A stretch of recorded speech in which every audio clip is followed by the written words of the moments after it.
बिस्मिल्लाहिर्रहमानिर्रहीम। इय्याका नअबुदु व इय्याका नस्तईन।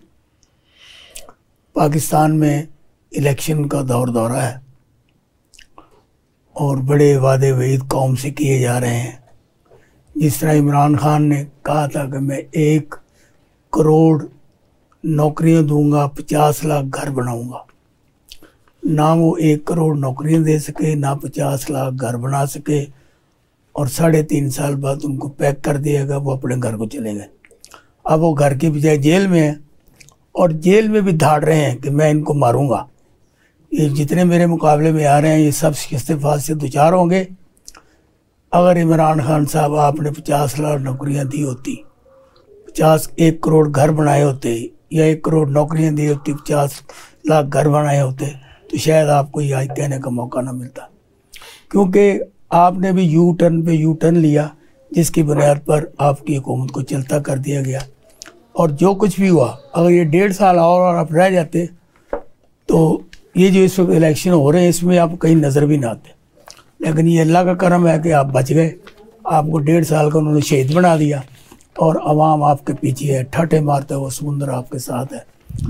मुस्लिम नून को कैंडिडेट नहीं मिल रहे, इसलिए उन्होंने डेट बढ़ा दी है।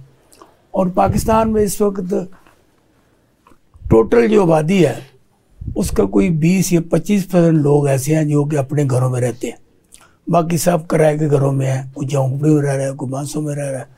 तो आज हमने जिन दोस्तों को यहाँ दावत दी है उनमें बिल्डर्स भी हैं, और ख़ास कर जो शहर लाहौर है और इसके जो मालकान हैं, और उनके मालकान में से एक शख्सियत जिनका नाम मियाँ वहीद है, वो मुस्लिम लीग काब लाहौर के प्रेसिडेंट भी हैं। इससे पहले वो मुख्तलिफ जमातों में कई अहदों पर फैज़ रहे, लेकिन उन्होंने हमेशा लाहौर की ज़मीन से, लाहौर के पानी से वफा की है और हर उस सतह पर लाहौर की बेहतरी के लिए काम किया है जिसकी आवाम को ज़रूरत पड़ी है। तो आज वो हमारे दरमियान मौजूद हैं। मैं जनाब मियाँ वहीद साहब, मैं आपको खुशामदीद कहता हूँ, क्योंकि आज हम आपको 2 रूप में लेंगे, एज ए पॉलिटिशियन और पाकिस्तान भर की ज़मीनें और लाहौर की खासकर ज़मीनें जो कि आपके कब्ज़े में रही हैं।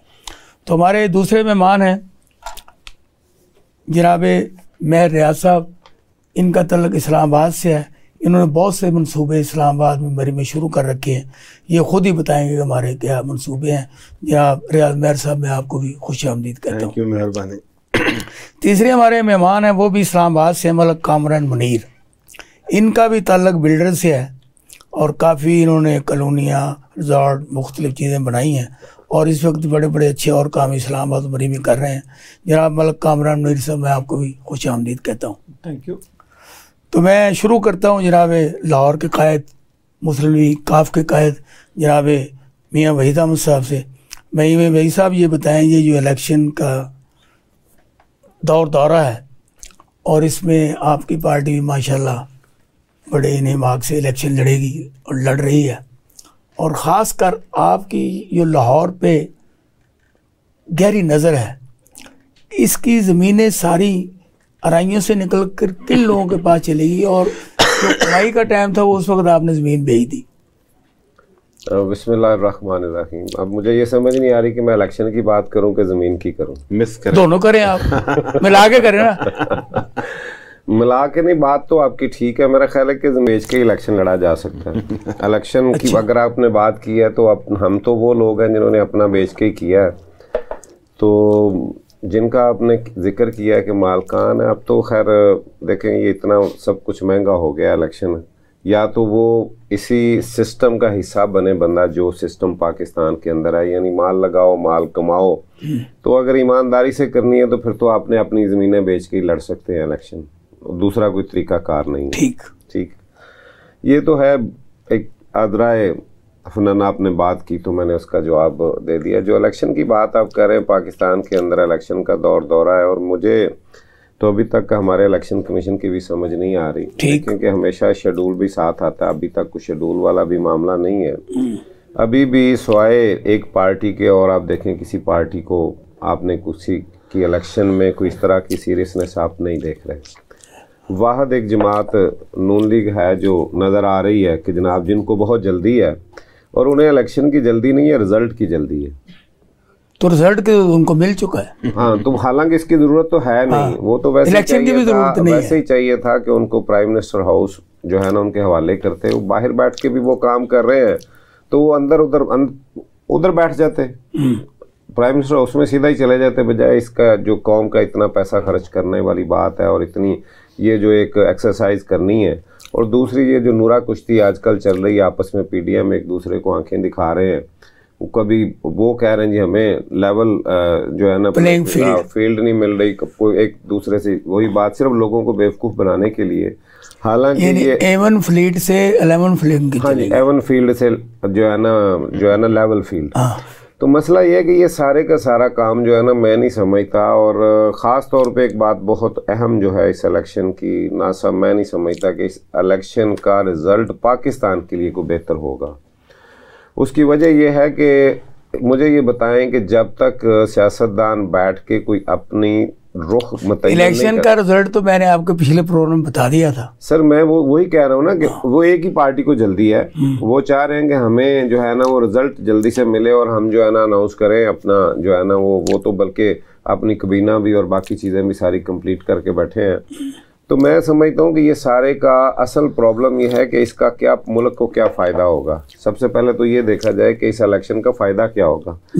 इलेक्शन का जब तक कोई ये बैठ के तमाम सियासतदान कोई ऐसा कोई प्रोग्राम नहीं देते, कोई कम अज़ कम जो है ना वो कुछ सिमत अपनी मुकर्रर नहीं करते, मैं नहीं समझता कि इस इलेक्शन का कोई फ़ायदा होगा। और ये मैक्सिमम साल 2 साल का एक फिर नया वही सिलसिला शुरू हो जाएगा।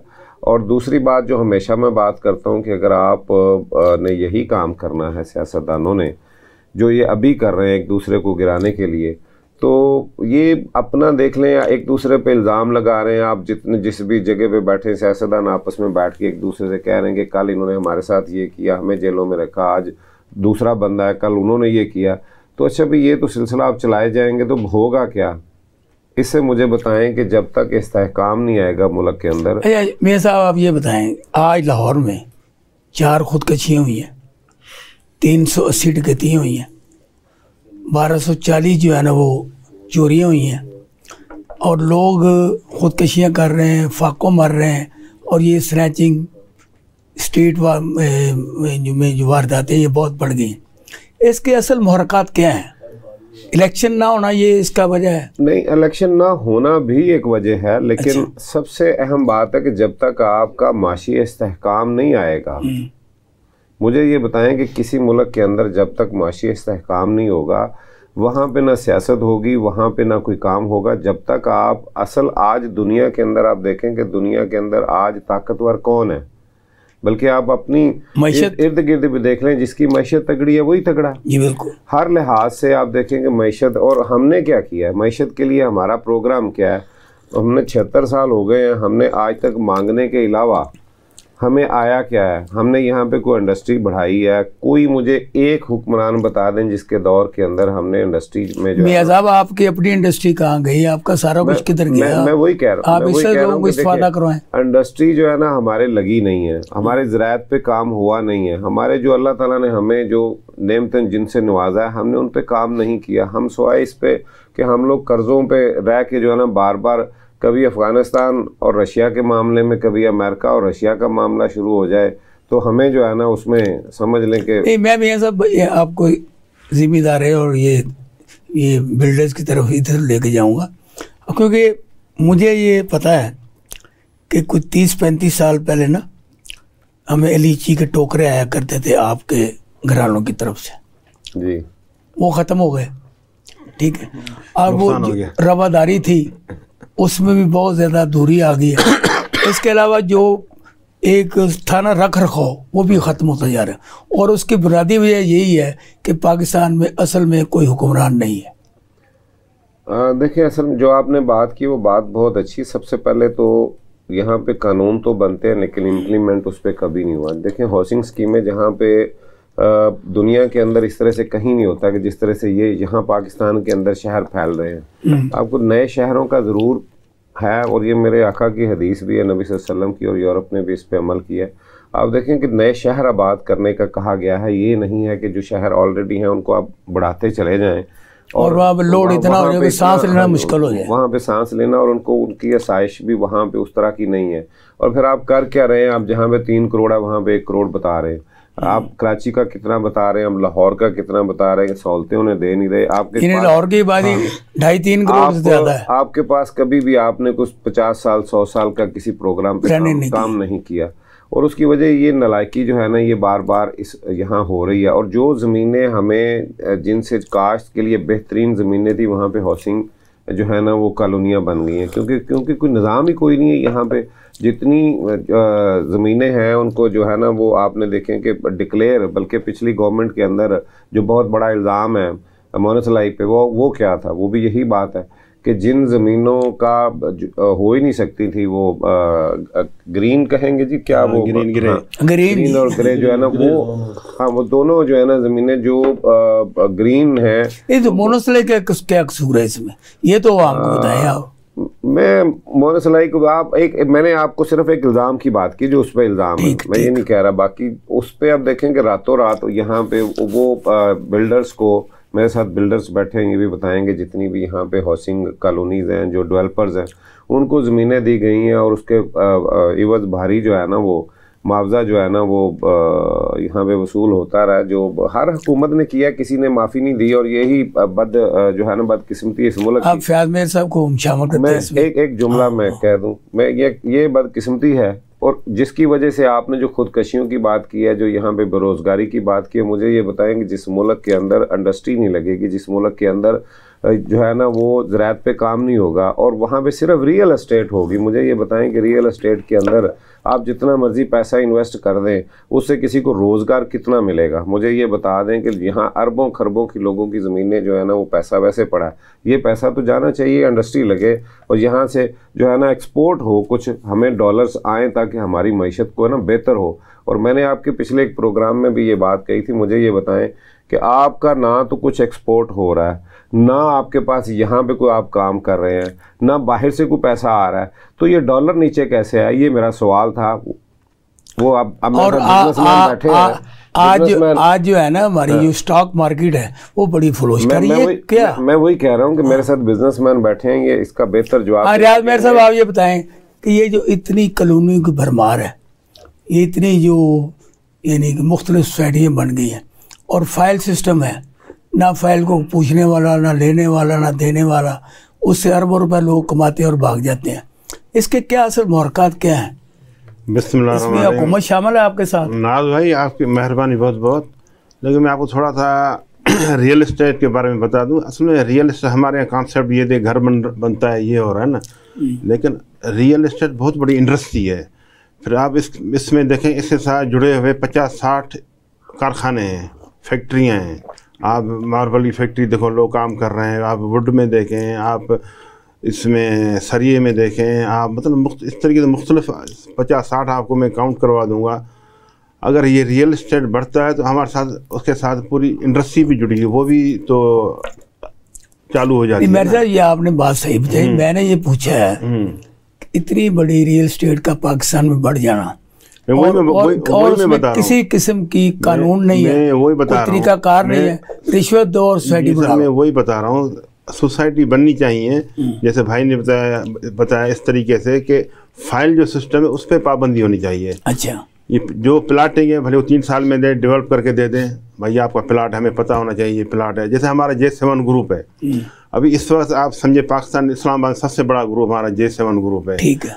और इन तकरीबन हमारा इस्लामाबाद में 46 केनाल पे माल बन रहा है बहुत बड़ा, जिसमें होटल भी है, कॉर्पोरेट इदारे भी हैं, शॉपिंग मॉल भी है। फिर टॉप सिटी में हमारे तकरीबन 3 होटल बन रहे हैं टॉप सिटी के अंदर, 5 स्टार। फिर 2 होटल हमारे ममता सिटी में है। फिर मरी रिजॉर्ट्स बन रहा है। लेकिन ये हम सिर्फ पब्लिक के लिए हमने इसलिए किया हुआ कि खुद रहना चाहे तो रहें, नहीं तो उनको रेंट मिलता रहेगा। अच्छा, मतलब जो 5 स्टार में आपने रूम बुक करवाया तो आपको ताहयात, आपके बच्चे समझो, आपकी गवर्नमेंट जॉब, अच्छी जॉब लगे, आपका लमसम हैंडसम अमाउंट हर महीने में आपको मिलता रहेगा। इसी तरीके से सिग्नेचर रिजॉर्ट्स जो बना रहे हैं, वहाँ पे हमारे होटल्स हैं, 5 स्टार होटल हैं, 5 स्टार कॉटेजेस हैं, 5 स्टार विलास हैं, और 5 स्टार, ये सब चीजें बन रही है, को बन रही है सर, नहीं को बन चुकी है, कंप्लीट भी है जी, कंप्लीट है हमारी तकरीबन जो माल है तकरीबन वो कंप्लीट के मरहल पे है। अच्छा, बाकी दूसरे में तकरीबन अभी इंशाल्लाह 1 साल के अंदर कंप्लीट हो जाएंगे। लेकिन जो मरीन रिजॉर्ट्स है वो एक आइडियल है, समझो आप आएंगे, अभी मैं आपको, आप आएंगे तो विजिट कराऊंगा, आप स्विट्ज़रलैंड को भूल जाओगे, इतनी खूबसूरत ब्यूटी, मतलब आप बोल कहेंगे यार ये पाकिस्तान है, ये स्विट्ज़रलैंड है। फिर जिस तरीके से लोग तो यहाँ पे बनाते हैं, जैसे ये तो अल्लाह ताला का कमाल है, इसमें आपका क्या कमाल है? मैं बता रहा हूँ ये चीज़ें, तो मौसम है पाकिस्तान का। नाज भाई मेरी बात पूरी सुनिए ना, जैसे मरी में कोई होटल से ना, आप होटल में रहे, बाहर रोड पे घूमे आप, मतलब आपको कोई एक्टिविटीज नहीं है, ठीक है। लेकिन हम जो मरी रिजॉर्ट्स बना रहे हैं इसमें आपको 50, 60, 70 एक्टिविटीज मिलेंगी। अच्छा। आपको दिल चाहता है मैं घुड़सवारी कराऊँ, आप घुड़सवारी करें, आप कहते हो मैं तालाब में नहाऊं, आप तालाब में नहाओ, आप कहते हो मैं आबशार में नहाऊं, आबशार आपको मिलेगा। अच्छा। आप कहते हो मैं सुहानाबाद में नहाऊं, सुहानाबाद मिलेगा। आप कहते हो कि मैं ये वॉकिंग ट्रैक करूँ यहाँ पे, तो आपको ग्लासेस का खूबसूरत वॉकिंग ट्रैक मिलेगा वहाँ पे। बस जो आप चाहेंगे वो आपको रिजॉर्ट्स के अंदर मुहैया किया जाएगा। फिर इंटरनेशनल मेयार का वहाँ पे हम सिग्नेचर क्लब बना रहे हैं, जिसमें जितनी भी ऑल फैसिलिटीज इंटरनेशनल की, मतलब नेक्स्ट लेवल की, वो आपको वहाँ मुहैया की जाएंगी। मतलब पाकिस्तान में फर्स्ट समझिए आप ये रिजॉर्ट्स बन रहा है। अच्छा मलिक कामरान से मुनीर साहब आप ये बताएं कि ये रियल स्टेट इंडस्ट्री जो भी इन्होंने बताया और हमें भी पता ये इंडस्ट्री है, अच्छा इसमें ये चालाकियाँ, जैसे रिंग रोड था इस्लामाबाद का, पिंडी का, लाहौर का रिंग रोड है, मुख्तलिफ जो ज़मीनें पहले ख़रीद ली जाती है, बाद में हुक्मरान उससे रिंग रोड बनाते थे और उससे करोड़ों अरबों रुपये का फ़ायदा उठाया जाता है। ये सब चक्कर क्या है अवाम को लूटने का, और ये फाइल सिस्टम का ज़रा बता दें।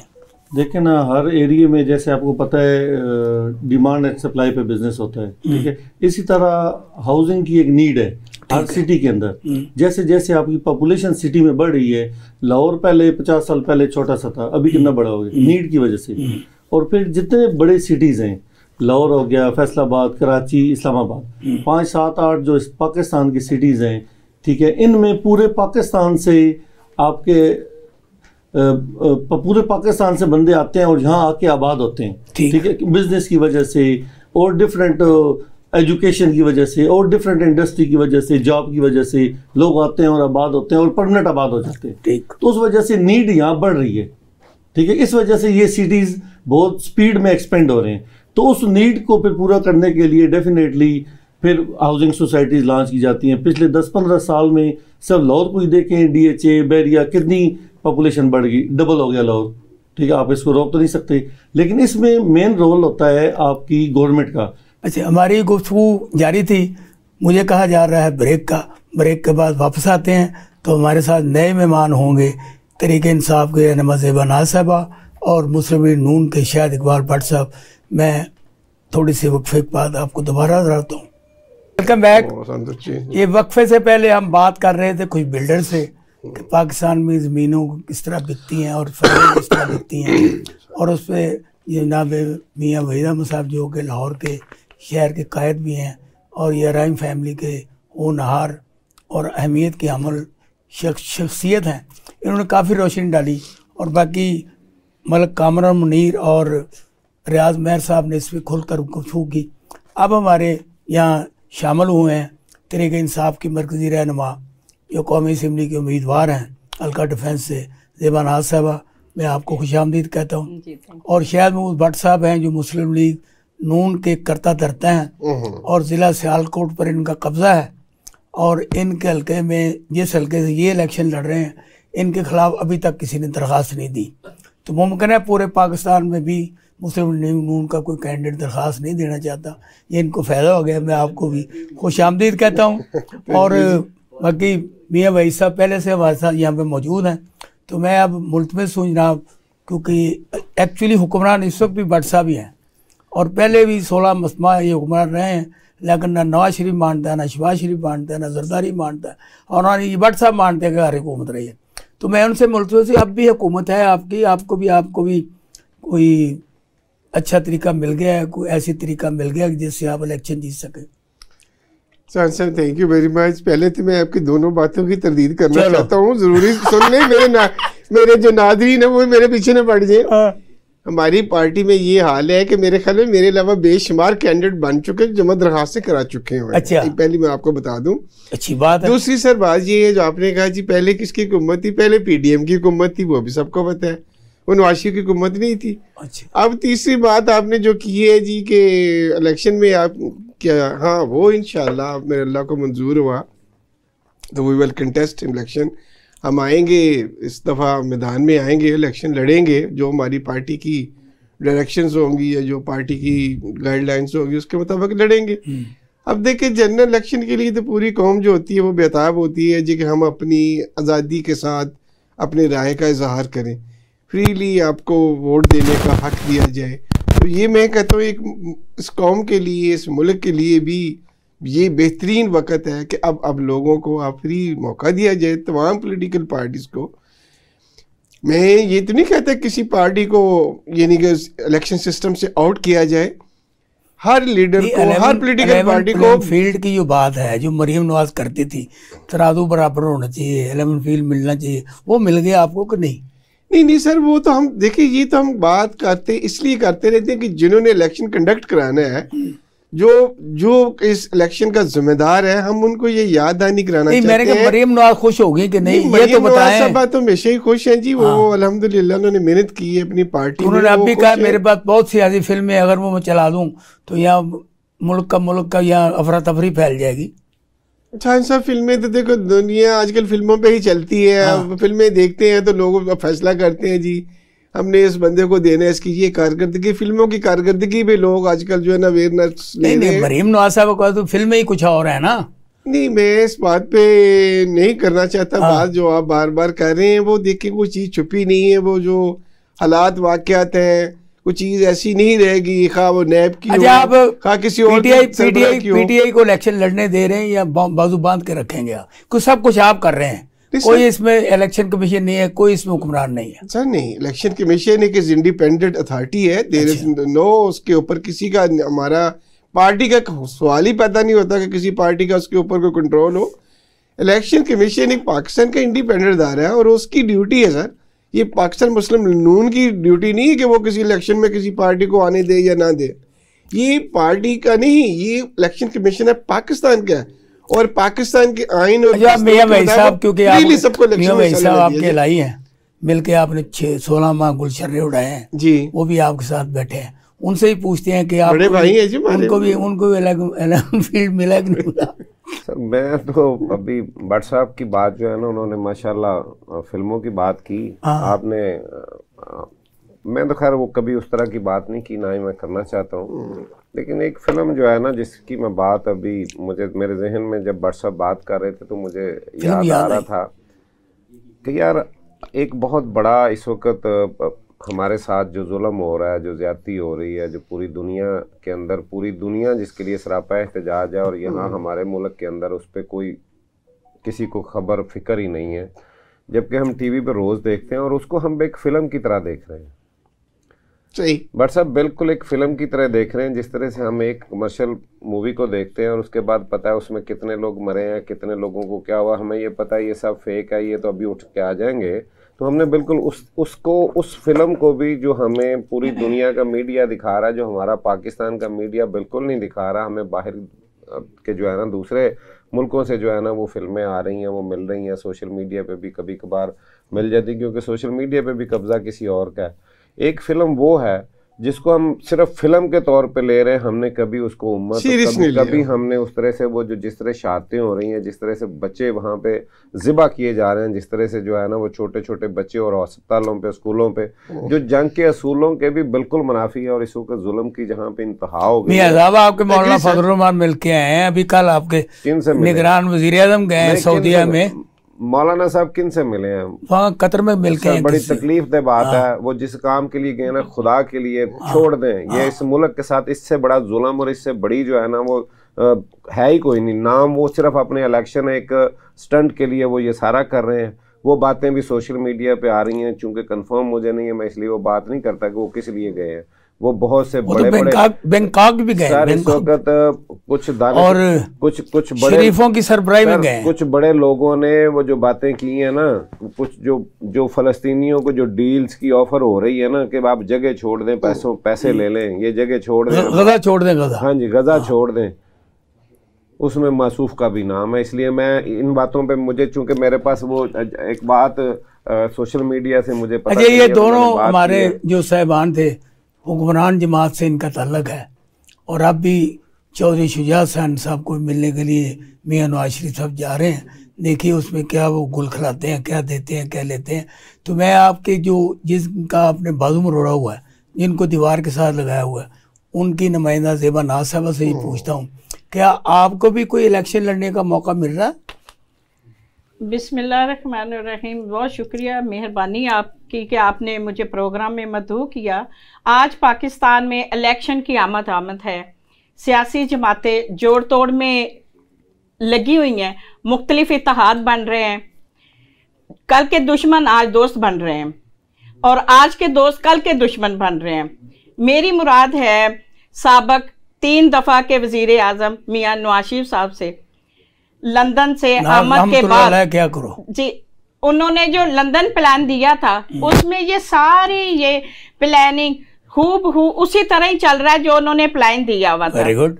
लेकिन वोटर उनके पास जाने के लिए तैयार नहीं है। वोटर को घुमाने के लिए उन्होंने सिंध में MQM, JDA और ये जो ऐसे जो हलाक किया है, अब कर बैठे हैं। देखे अब उनको क्या जोड़, इसमें कोई बुराई तो नहीं है। जी जी। अब ये किसी तरीके से भी हमारा जो इत्तेहाद है उन जमातों से हो जाए जो हमसे वो सीट भी ना मांगे और वो हमें सब कुछ दे जाए। ऐसा पॉसिबल तो नहीं है ना। मिले हैं पाकिस्तान से मिले, इसलिए ये जो आई में जिस तरह पार्टी से जो मिले हैं वो इसीलिए मिले हैं, सिर्फ जफियां पाओ, सीट सूट को नहीं, वोट सानू दो, वोट सानू दो। बिल्कुल इसी तरह ही हुआ है। लेकिन ऐसा होता नहीं है। जब तक आप डिलीवर नहीं करते तब तक आपको मिलता कुछ नहीं है।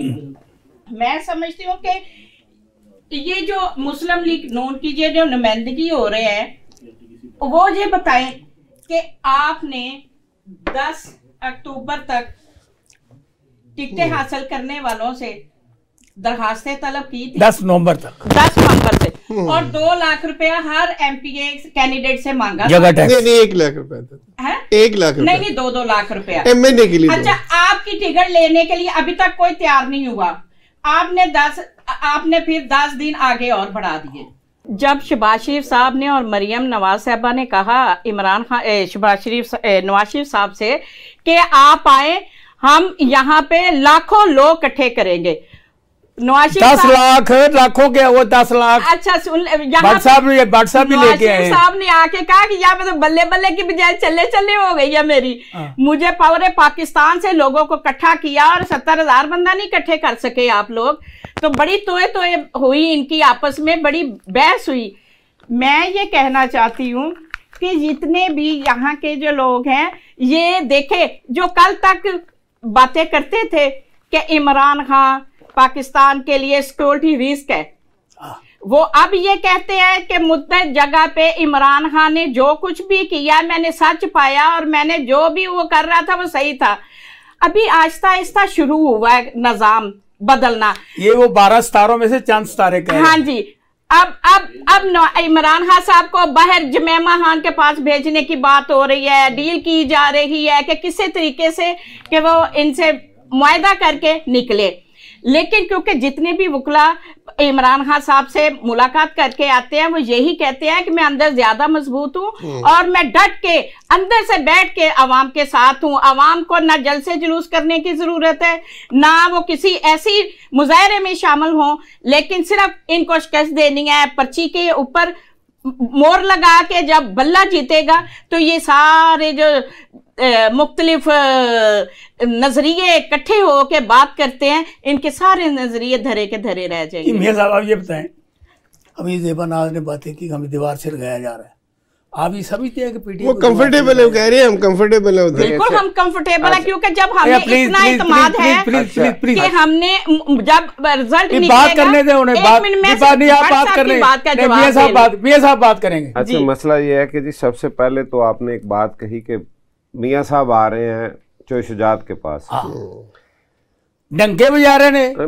मैं वही बात कर रहा हूँ। देखिए मैं एक बात बताऊँ आपको कि सबसे पहले तो आप ये देखें कि वो MKM के पास भी गए हैं, ठीक है, वो JUI से भी करेंगे, ठीक है। ठीक है, मेरा ख्याल है कि शायद ये बात जो अगर आप माजी को देखें, नून लीग वो जमात है जो इसके साथ लगा, उसका पीछे बचा कख नहीं। सुभान अल्लाह।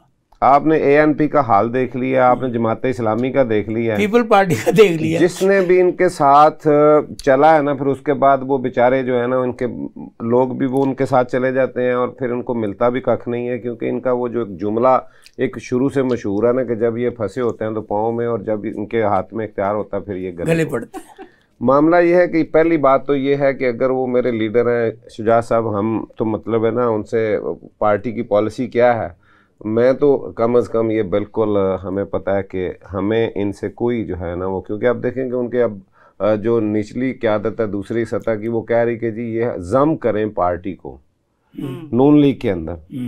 तो अब देखेंगे अगर इस तरह की बात है, वो कल तक ज़रूरत थी तो कल और बात थी, आज जब उनके हाथ में बात है तो अब जम करने की बात है। अब वो सीट एडजस्टमेंट जो पहले पार्टी के सदर ने बात की थी, शहबाज शरीफ सदर हैं, वो खत्म हो गई। नहीं सर, सदर कौन है? आज भी सदर जो है ना पार्टी का, वो शहबाज शरीफ हैं। उन्होंने वादा किया था, बात की थी सीट एडजस्टमेंट की, लेकिन कोई बात उनकी, तो आप उनके बाद वो यकीन करते? नहीं, वो तो खैर मैं कभी भी नहीं करता। वो मुझे बड़ा अच्छा एक शेर जो है ना वो इस पे है कि लफ्ज क्या, यहाँ तो लोग तहरीर से मुकर जाते हैं या फिर जाते हैं, तुमने क्यों मेरी हर बात को सच जाना। बट साहब शामिल करिए। आज दसो शुजात साहब जा रहे हैं कि नहीं, बताएं।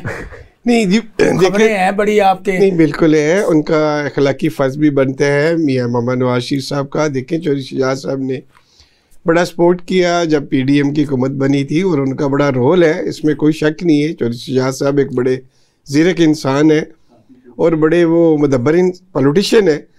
अब मियाँ साहब चूँकि खुद आए हैं, मियाँ नवाज शरीफ साहब खुद समझते हैं कि मेरी ये अखलाकी ज़िम्मेदारी है कि जिस आदमी ने हमें इतना सपोर्ट किया इस मुश्किल वक्त में, मैं खुद उनकी खैरियत भी दरियाफ्त करने जाऊँ और उनसे बाज़ाब्ता मिलने भी जाऊँ। जब जाहिर बात है दोनों लीडर्स आपस में मिलेंगे, बच जाए वो जी, शायद खैरियत दरियाफ्त करने से बच जाए। नहीं सर, अल्लाह ताला उनको सेहत सलामती दे, तंदुरुस्ती दे। वो पाकिस्तान का एक बहुत बड़ा असासा है। ये मतलब के लिए जाना, उन्होंने क्या बात करते हैं? अब नहीं सर, देखिए मतलब इसमें क्या होना, मतलब निकल गया है तो जानते नहीं ये वो लोग हैं। निशान साहब ये बात आपकी बिल्कुल सही है। देखिए पॉलिटिकल लीडर्स आपस में मिलते हैं, वो आपस में मशावरत करते हैं, वो फ्यूचर प्लानिंग करते हैं, वो डिस्कस करते हैं कि हमने आना वक्त क्या करना है। तो जाहिर बात है मीटिंग तो उनकी एक तयशुदा एक एजेंडे में है, और मियाँ नवाज शरीफ खुद चाहते हैं कि मैं खुद उनके पास जाऊँ। अभी पहले तो जाहिर बात है शहबाज शरीफ साहब भी मिलते रहे हैं या दूसरे छोटे लेवल मिलते रहे हैं। अब मियाँ नवाज शरीफ खुद आए, वो चाहते हैं कि मैं खुद जाके आप ये बताएं, ये जो मिलना चाहिए, ये जो मेल मुलाकातें हैं खास तौर की मियाँ नवाज शरीफ की आमद के बाद, इससे आपकी पार्टी को कोई नुकसान पहुंचने का अंदेशा है? जी नहीं, हमें तो कोई फर्क नहीं पड़ता वो यहाँ हो ना तो फिर हो। मिलने में फिर शोर क्यों मचाते हैं? बात तो सिर्फ ये है कि पाकिस्तान का जिस हद पे, जिस जगह पे आज पाकिस्तान का स्ट्रक्चर आप देख रहे हैं, ये किन लोगों की वजह से है?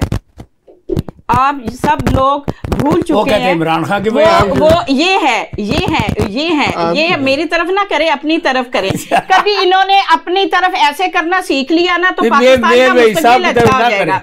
तो मैं मियाँ वही साहब के नहीं, भट्ट साहब की तरफ कर रही हूँ। ठीक है। तो वजह ये है कि ये गुमराह करने में तो सबसे आगे ही होते हैं, और जब गुमराह कर लेते हैं फिर उसके पुष्ट बनाई पे भी ये साथ होते हैं। तो ये फितरती एक अमल है और इसको कंटिन्यू ये कर रहे हैं, तो ये कामयाबी क्यों नहीं है इनकी? ये समझते हैं हम लोगों को लालच देके बड़ी अपनी दनाई से लगा लेंगे तो ये पॉसिबल नहीं है। बड़ी अपनी दनाई से ये बताएंगे कि इस इलेक्शन में सियासी पार्टियों को असूली तौर पर क्या रोल अदा करना चाहिए? ना सब देखें, इस वक्त मैं सारी इल्ज़ामात की बात छोड़ के सारे जो एक दूसरे जो भी है पीछे इस बात को जो फ़र्ज़ कर लेंगे, वो जो चौधरी साहब एक बात कहते थे ना, मट्टी पाव वाली बात, वो बड़ी एक लॉजिकल एक बात है कि पीछे छोड़ें आप आगे चलें, ठीक है, को आगे रास्ते के लिए। मैं समझता हूँ कि आज सबसे सीनियर अगर कोई सियासतदान इस वक्त जो ग्राउंड में है वो मियाँ नवाज शरीफ है। ठीक, इसमें कोई शक वाली बात नहीं है। मैं कहता हूँ छोड़ दें, उन्होंने क्या किया कल, लेकिन आज अगर वो इस मुल्क की खिदमत करना चाहते हैं तो उनके लिए ये ज़रूरी ये बात है कि वो बात कहें। अगर वो लीडर हैं, मियाँ साहब आज जहाँ से उन्होंने सियासत की इब्तिदा की थी, आज वहाँ आके खड़े हो गए। जहाँ से स्टार्ट लिया था, जिन्होंने जो लेके आए थे, आज फिर उन्हें इस अमल से जो उन्होंने आज किया है, जिस तरीके से वो आए, वो आज वो 40 साल पीछे जाके खड़े हो गए हैं। अगर वो इस वक्त वो लीडर हैं, अगर वो अपने आप को समझते हैं कि मैं इस मुल्क के लिए कुछ करना है मैंने, तो फिर उसके लिए ज़रूरी है कि वो आज वो बात करें कि तमाम सियासतदानों को जो पाबंदे सलासिल हैं, जितने भी लोग हैं, सबको छोड़ा जाए और सबको एक तरह का जो है ना माहौल मिलना चाहिए, एक तरह का मौका मिलना चाहिए जिसको आवाम चाहे। और मैं समझता हूँ कि आज यकीन माने कि इन्हीं के एक सोशल मीडिया पर जो इन्होंने करवाया अपना वो जो पोल करवाया सर पोल, उस पे आप देखेंगे सिर्फ इनको 16% से ऊपर इनकी वो वहाँ पे नहीं जो है ना पॉपुलैरिटी आई। वो जो बंदा अंदर बैठा है उसको 81% जो है ना उसको गई। और भाई साहब आप ये बताएं, मैं टाइम हम तीनों बांट रहे हैं, आप ये बताएं ये जो मियाँ साहब ने फार्मूला पेश किया है आपके कायदे मोहतरम मियाँ मोहम्मद नवाज शरीफ साहब को, जो कि 3 दफ़ा वज़ीर रहे, वो कहते हैं 1 भी जट्टा 2 भी जट्टा तो तीसरी बारी पिया सिर च कट्टा तो चौथी बारी की करना। नहीं सर, मैं देखे मैं सब की बात को मैं डोज करूंगा। पहली बात तो ये है कि तमाम पॉलिटिकल पार्टीज को हिस्सा लेने का पूरा मौका देना चाहिए। और ये इलेक्शन जो है ना इस दफ़ा बहुत मुश्किल इलेक्शन होना है, मैं आपको ऑनेस्टली बताऊं, क्योंकि लोगों की नज़रें बड़ी हैं, लोगों ने जो जिनके साथ जो कुछ हुआ है। छोटा सा पैगाम मैं यही चाहता हूँ सर कि इलेक्शन बिल्कुल फेयर हो, ट्रांसपेरेंट हो, पूरी दुनिया ने देखना है पाकिस्तान के इलेक्शन को। तो मियाँ साहब के लिए भी मैं ये कहता हूँ, मियाँ नवाज शरीफ साहब खुद एक बहुत बड़े लीडर हैं और बड़े उनका विजन है। तो ये मैं चाहता हूँ कि हमारी पार्टी बल्कि खुद भी अनाउंस करे कि जितने इस किस्म के पॉलिटिकल लीडर कैद में हैं वो भी बाहर हैं, लेकिन ये काम अदालतों ने करना है, ये काम इलेक्शन कमीशन ने करना है। हाँ, being as a political party हम ये ज़रूर कहते हैं कि तमाम पॉलिटिकल पार्टीज़ को हिस्सा लेने का इलेक्शन में पूरा मौका दिया जाए। उनके फैसले बेशक अदालतें करें, जब मर्जी करें, होते रहे, स्पीडी करें, लेकिन मौका सबको मिले ताकि लोग ज़्यादा वोट दें। सबसे पहले तो मैं ये कहना चाहती हूँ कि जितने जेलों में है, जैसे कि चौधरी परवेज इलाही साहब जेल में है, उनको रिहा किया जाए, वो मुकाबला करें उनका, इमरान खान साहब को निकालें, उनका मुकाबला करें ये पार्टियां। अगर ये उनको अंदर रख के मुकाबला करेंगे तो इनका 0-0-0-0-0 जिस हद तक क्योंकि मैं ये समझती हूँ कि ये जिन चीजों से डरते हैं उनको इन्होंने अंदर रखा हुआ है। मुकाबला करने के सामने बुलाया